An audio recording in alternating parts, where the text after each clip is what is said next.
Bismillahirrahmanirrahim. Kita akan menerjemahkan surat An-Nur ayat 22 sampai 26. Ayat ini menunjukkan atau menjelaskan tentang peristiwa besar yang menimpa kepada keluarga Nabi Shallallahu Alaihi Wasallam. Di sini adalah salah satu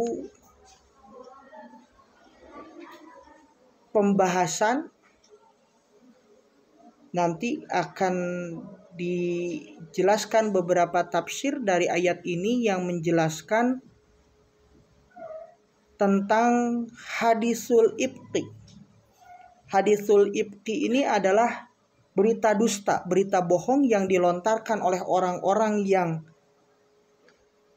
dibenci oleh Allah Subhanahu wa taala, oleh orang-orang yang tidak ada keimanan di dalam hatinya, sehingga dengan beraninya mereka melontarkan tuduhan-tuduhan yang sangat-sangat tidak pantas, yang sangat-sangat tidak layak yang disampaikan kepada keluarga Nabi Shallallahu Alaihi Wasallam. Nauzubillah min dzalik.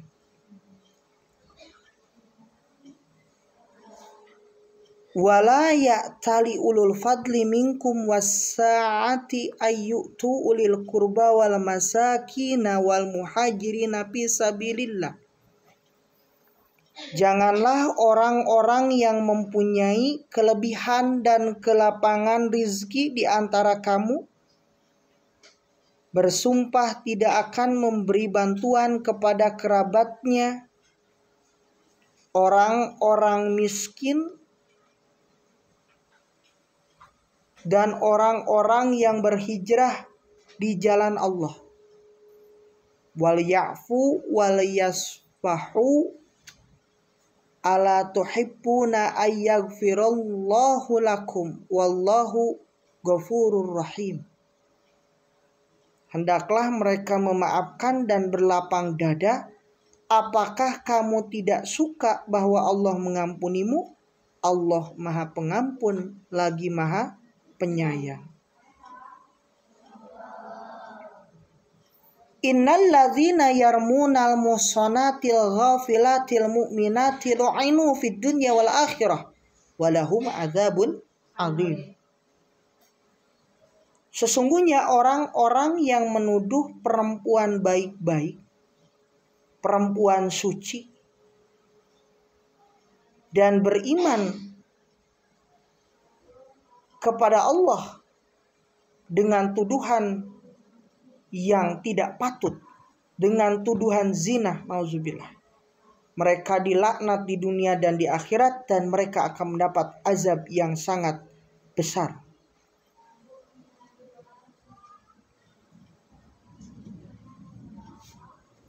Yauma tashhadu alaihim alsinatuhum wa aydihim wa arjuluhum bima kanu ya'malun. Pada hari ketika lidah, tangan, dan kaki-kaki mereka menjadi saksi atas mereka terhadap apa yang dahulu mereka telah kerjakan. Yauma idi yuwafihimullahu dinahumul haqqa wa ya'lamuna annallahu wal haqqul mubin. Pada hari itu Allah menyempurnakan balasan yang sebenarnya bagi mereka, dan mereka mengetahui bahwa sesungguhnya Allah Maha benar lagi Maha menjelaskan. Al-khabithatu lil khabithina wal khabithuna lil khabithat wa tayyibatu lit tayyibin wa tayyibuna lit tayyibat ulaika mubarrauna mimma yaqulun lahum maghfiratu wa rizqun karim. Perempuan-perempuan yang keji dipasangkan untuk laki-laki yang keji, dan laki-laki yang keji untuk perempuan yang keji. Sedangkan perempuan yang baik untuk laki-laki yang baik, dan laki-laki yang baik untuk perempuan yang baik pula. Mereka yang baik, mereka yang suci, itu bersih dari apa yang dituduhkan orang. Bagi mereka ampunan dan rezeki yang mulia.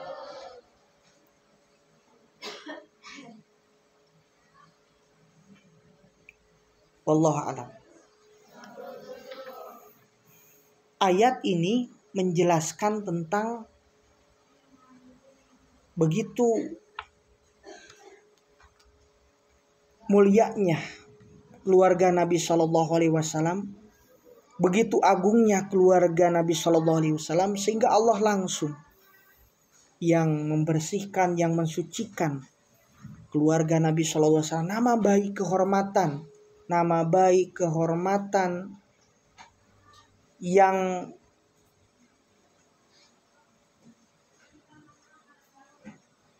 menjadi landasan sebuah power di dalam dakwah mereka, sebuah power di dalam mengajak manusia untuk taat kepada Allah, sehingga kehormatan dan wibawa mereka Allah jaga. Ada orang yang ingin menghancurkan kepada keluarga Nabi Shallallahu Alaihi Wasallam dengan tuduhan yang begitu, auzubillah, sangat begitu tega dan begitu nista yang dituduhkan kepada keluarga Nabi Shallallahu Alaihi Wasallam. Tidak ada satupun orang yang dalam hatinya ada keimanan ridho kalau keluarga Nabi Shallallahu Alaihi Wasallam dihinakan, kalau keluarga Nabi Shallallahu Alaihi Wasallam dituduh dengan tuduhan yang sangat-sangat tidak layak disandangkan kepada keluarga yang mulia, keluarga yang terhormat, keluarga yang betul-betul dimuliakan oleh Allah Subhanahu wa Ta'ala. Terkadang manusia dengan sifat kemanusiaannya memandang sesuatu dari zohirnya saja. Akan tetapi perlu digarisbawahi, setiap perkara yang bersangkutan, yang ada sangkut pautnya, yang ada kaitan hubungannya dengan Nabi Shallallahu Alaihi Wasallam itu menjadi mulia. Apapun itu, jangankan yang bersangkutan dengan Nabi, satu perkara yang bersangkutan dengan agama itu dimuliakan, apalagi dengan Nabi. Nabi besar Muhammad Shallallahu Alaihi Wasallam, beliau seorang khatamun nabiin, penutup semua nabi, penutup segala nabi, sehingga tidak layak kalau seandainya ada tuduhan-tuduhan yang tidak sepantasnya dituduhkan kepada Nabi, tetapi mereka oleh orang-orang yang tidak bertanggung jawab, orang-orang yang tidak mempunyai keimanan di dalam hatinya, menuduhkan satu perkara yang tidak pantas kepada siapa? Kepada Nabi Shallallahu Alaihi Wasallam. Maka di sini kita akan menjelaskan panjang lebar tentang haditsul ibki. Hadis, maksudnya hadis itu satu kejadian dusta yang dibuat-buat oleh orang-orang munafik yang ingin menghancurkan keluarga Nabi, yang tidak ridho akan kemuliaan Nabi Shallallahu Alaihi Wasallam dan keluarganya. Maka kita sebagai orang Muslim dituntut untuk senantiasa menjaga akidah kita, menjaga keyakinan kita, menjaga hati kita untuk tidak berprasangka buruk apa yang kita dengar, apa yang kita ketahui, apa yang telah kita saksikan sebelum tahu kebenaran yang terjadi di dalam peristiwa tersebut. Maka melalui ayat Al-Quran, Allah Subhanahu wa Ta'ala ingin dengan ayat inilah, surat An-Nur, Allah Subhanahu wa Ta'ala ingin membersihkan nama siapa? Sayyidatuna Aisyah radhiyallahu, masya Allah. Dengan menyebutnya saja tidak tega. Kalau kita menyebut dengan hanya nama saja,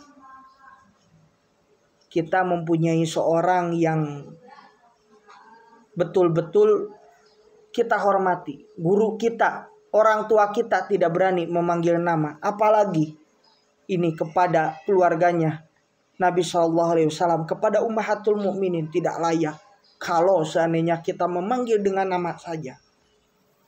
Hanya dengan nama, nauzubillah, nama Aisyah langsung, itu sangat-sangat tidak beradab. Walaupun kita menyanjung, walaupun kita menyenandungkan syair, menyenandungkan puisi, menyenandungkan qasidah, sholawat, nasyid, tetapi ditujukan kepada Nabi dengan satu hal yang tidak layak, itu sangat-sangat tidak beradab. Maka kita sebagai orang beriman, orang yang terus ingin menggali warisan Rasulullah SAW, senantiasa meningkatkan kapasitas kita untuk melayakkan kita sebagai umat yang layak dikatakan umat oleh siapa? Oleh Nabi, dan diangkat oleh Nabi sebagai umatnya, diakui oleh Nabi sebagai umatnya, dan menjadi dambaan keluarganya Nabi SAW. Maka tidak layak kalau mengatakan hanya namanya saja, walaupun hanya dengan niat memuji, dengan niat menyanjung. Tidak boleh mengatakan dengan perkataan yang langsung saja begitu, tidak ada adabnya yang ditujukan kepada keluarga Nabi SAW. Maka disinilah kita akan berusaha untuk lebih dalam mengetahui ummahatul mukminin Sayyidatuna Aisyah radhiyallahu anha. Semoga Allah Subhanahu wa taala menjadikan kita sebagai umat Nabi, menjadikan orang-orang yang senantiasa rindu kepada Nabi dan rindu kepada keluarga Nabi, dan senantiasa menjaga adab etika kita kepada keluarga Nabi. Tidak akan terlontar satu perkataan yang tidak layak kita sampaikan kepada keluarga Nabi. Menyakiti keluarga Nabi sama dengan menyakiti Nabi SAW. Bagi orang-orang yang terlanjur berkata tidak sopan, tidak tahu dengan keawamannya, dengan kebodohannya, dengan jauhnya ilmu darinya, sehingga dia ingin menyanjung Nabi tetapi malah menyudutkan keluarga Nabi, ingin berusaha mengetahui biografi keluarga Nabi tapi malah terperosok kepada jurang-jurang menghinakan keluarga Nabi SAW. Maka segera bertobat kepada Allah untuk senantiasa tidak mengatakan satu keburukan kepada keluarga Nabi SAW, karena keluarga Nabi adalah keluarga yang sudah dijamin. Jangankan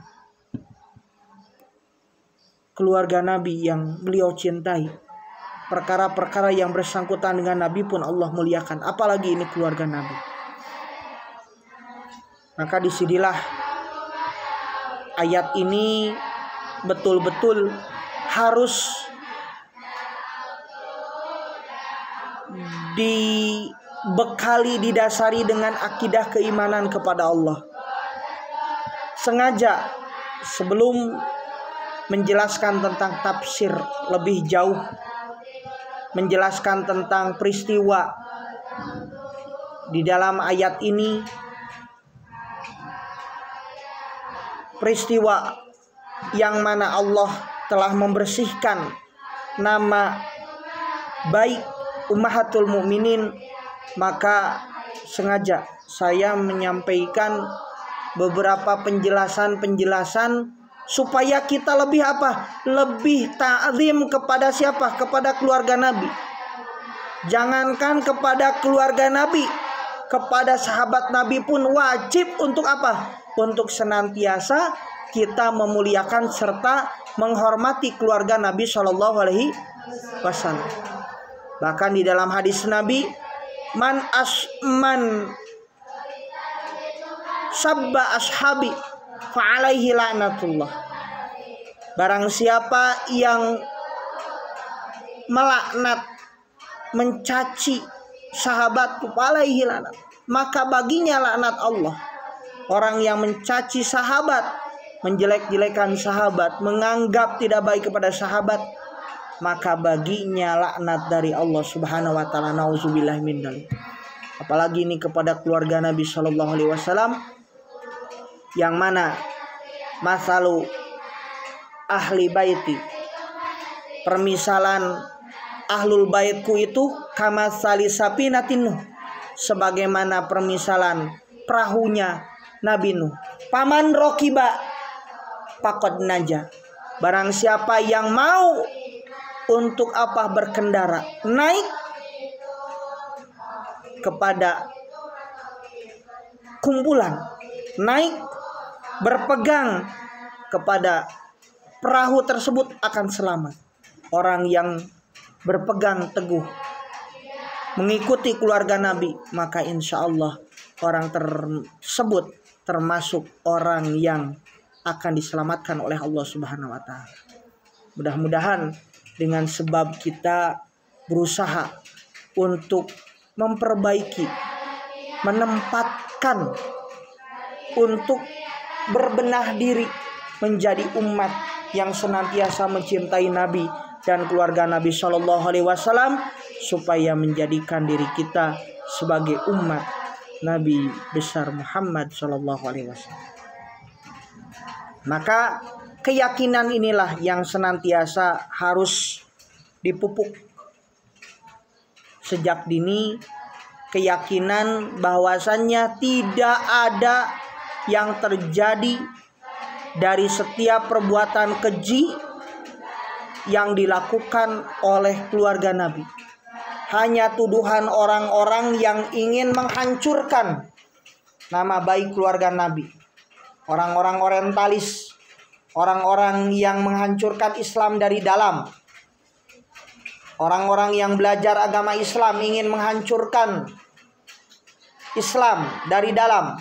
Inilah yang berusaha untuk menggoncangkan, menggoyahkan akidah kita, supaya kita terperosok kepada jurang-jurang yang menghinakan keluarga Nabi Shallallahu alaihi wasallam. Maka secara panjang lebar hadisul ifki ini, tafsir tentang berita dusta ini akan dijelaskan sangat panjang sekali. Maka tadi ada beberapa, nanti terakhirnya itu ada kisah cerita ifki sesuai dengan yang diunggah oleh para ulama di dalam, oleh para ahli hadis di dalam kitab. Cuman nanti untuk kisah secara ininya mendetail dalam kitabnya ini kita tidak akan baca karena memang panjang sekali ya. Nanti kita ambil tadi tahlilul labdi, kemudian tafsirnya ya, hukum ahkamul asyariyahnya nanti kita akan bahas, tapi nanti di dalam secara di kitabnya ini secara peristiwa secara panjang lebar di dalam kitab ini nanti kita tidak akan membahas, tidak tidak dibaca ya, panjang sekali ya, karena memang panjang. Nanti kita akan baca, jelaskan secara sekilas saja ya. Insya Allah mudah-mudahan dengan penjelasan di sini kita akan semakin mengetahui bahwasannya tadi hadisul ifki ini adalah peristiwa yang besar, yang di sana Allah Subhanahu wa taala ingin membersihkan nama baik Sayyidatuna Aisyah radhiyallahu anha, ingin membersihkan dari tuduhan-tuduhan keji orang-orang yang berbuat yang tidak sesuai dengan harapan semua orang mulia yang harusnya dimuliakan, tapi mereka ingin berusaha menghancurkan. Maka tidak akan menemukan tadi kebahagiaan bagi orang yang senantiasa mengolok-ngolok kepada keluarga Nabi Shallallahu alaihi wasallam. Bahkan dalam penyebutan pun harus dengan adab kepada Nabi Shallallahu alaihi wasallam. Nabiyuna Muhammad Shallallahu alaihi wasallam, Habibuna wa Nabiyuna Muhammad Shallallahu alaihi wasallam. Jangan begitu saja Muhammad, walaupun betul ya dalam secara Muhammad, tapi dalam segi ta'aduban, dalam segi ta'ziman wa takriman li Nabi sallallahu alaihi wasallam, wajib kita mengagungkan nama Nabi dengan tadi sebutan Sayyiduna Muhammad sallallahu alaihi wasallam. Nabi besar Muhammad sallallahu alaihi wasallam. Apalagi kepada satu perkara yang ingin kita sangkut pautkan dengan perkara dunia. Jangan sekali-kali nama Nabi dicantumkan dengan nama sesuatu yang itu rendah, ya. Seperti makanan, kepada makanan nama Nabi itu jangan. Tempatkanlah nama Nabi yang mulia, yaitu di satu tempat yang kedudukannya mulia di sisi Allah Subhanahu wa ta'ala, sesuai dengan kedudukannya yang mulia. Artinya tidak boleh memanggil Nabi Shallallahu Alaihi Wasallam dengan panggilan Muhammad. Ketika kita punya seorang yang dimuliakan, presiden, tidak mungkin kita memanggil langsung nama, tapi akan memanggil Bapak Presiden. Orang tua juga sama, Bapak, Ibu. Tidak memanggil nama sekaligus, apalagi ini kepada Nabi, yang mana beliau adalah yang menyelamatkan kita, yang mengajarkan kita bagaimana kita terselamat dari azab Allah Subhanahu wa ta'ala, yang membimbing kita dunia dan akhirat kita, yaitu Nabi Shallallahu Alaihi Wasallam. Maka patutlah senantiasa kita beradab, senantiasa kita meluruskan hati kita untuk senantiasa mencintai keluarga Nabi Shallallahu Alaihi Wasallam. Maka insya Allah kita akan lanjutkan nanti dalam pertemuan selanjutnya penjelasan tentang at-tahlil lafzi, ya, beberapa penjelasan di dalam makna-makna lafaz yang tertera di dalam ayat ini. Insyaallah, mudah-mudahan senantiasa Allah memberikan kekuatan kepada kita, keistimewahan kepada kita untuk senantiasa mencintai keluarga Nabi Shallallahu Alaihi Wasallam dan terus meningkatkan kualitas keilmuan kita, meningkatkan kepahaman kita, supaya kita ketika punya ilmu maka insya Allah kita akan berusaha untuk memposisikan kita di hadapan Nabi Shallallahu Alaihi Wasallam sebagai umat yang layak disebut sebagai umat baginda Nabi Shallallahu Alaihi Wasallam. Insya Allah nanti kita akan teruskan nanti dalam pertemuan berikutnya dalam at-tahlilul lafzi. Semoga dengan sebab kita mengetahui tentang makna rahasia di dalam ayat ini, sehingga penjelasan-penjelasan yang membuka rahasia-rahasia itu, sehingga kita lebih mengetahui kepada adab untuk memuliakan serta menjaga diri kita dari su'ul adab, berburuk sangka kepada keluarga Nabi Shallallahu Alaihi Wasallam. Wallahu a'lam.